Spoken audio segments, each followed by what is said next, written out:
把一声喵咪变成3声，请听一下。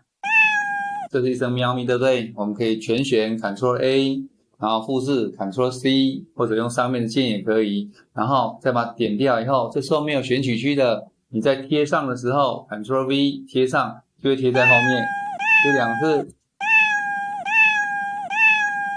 那是不是就变3声了呢？